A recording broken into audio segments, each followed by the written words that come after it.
respected our CMA Dr. A.S. Durga Prasad, our illustrious former President of the Institute of Cost Accountants of India, my colleagues in the Central Council, CMA Paparao Sankara, my colleague in the Central Council, Dr. KCH AVSN Murthy, my beloved Chairman of the Hyderabad chapter, Mr. Venkataralu, other office bearers of the regional office bearers of the Hyderabad chapter, regional council members of SIRC, my beloved members of Southern India Regional Council. It gives me immense pleasure to be present here today. I am really honored that by virtue of your love and affection, your continuous support, today I have become the president of the Institute of Cost Accountants of India. I am really honored, sir, and today is my first physical meet with the members of the Institute.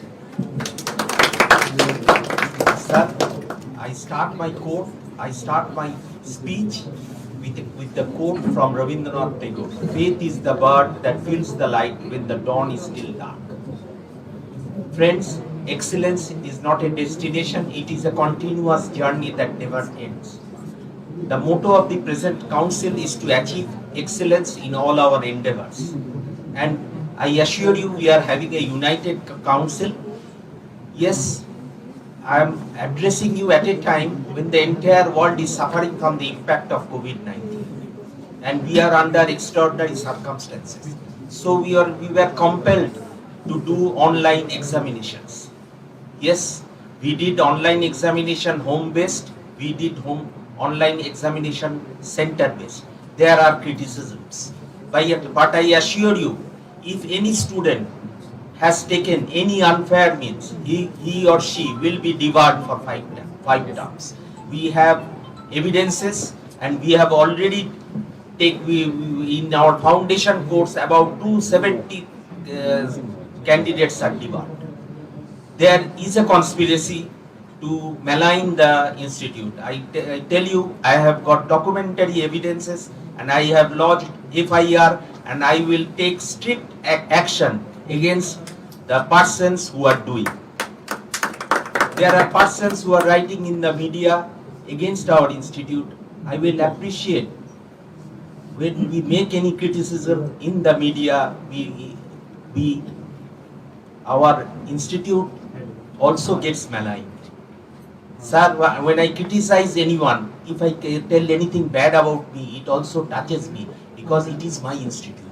If you have any genuine complaint, you can come, you can write to the director examination, you can speak to the secretary of the institute, but I have seen certain question papers after the examinations are over are in the media. We are having all documents. I assure you, we will take strict action. And recently, there is a blow for our profession. GST earlier was providing lot of opportunities for our members. We have seen that section 35(5) of the CGST has been withdrawn. Friends, I have written to our Honorable Finance Minister Nirmala Sitharaman.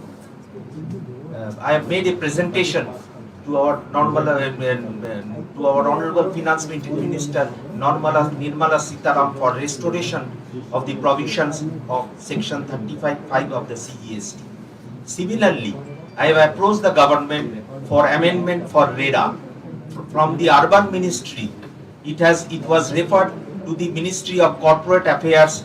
Corporate Affairs referred the matter to the Cost Audit Branch. Cost Audit Branch has favorably written in favor of us. Now it is lying again with the Ministry. We are following up regularly with the Ministry. I am hopeful to get it done. Let us be optimistic. Let us hope for the best. I have also approached the Ministry officials for name change. The name change issue, you know, is pending for a long time. I have done that. And as a regular, I have also given regarding change in the definition of accountant. I have given those presentation. Friends, if your communication style is good, if you know your subject, today there is immense scope for cost and management accountants. Regarding amnesty extension scheme, I will discuss with our professional development chairman, and we can do the same. I also agree we are passing through a volatile, uncertain, complex and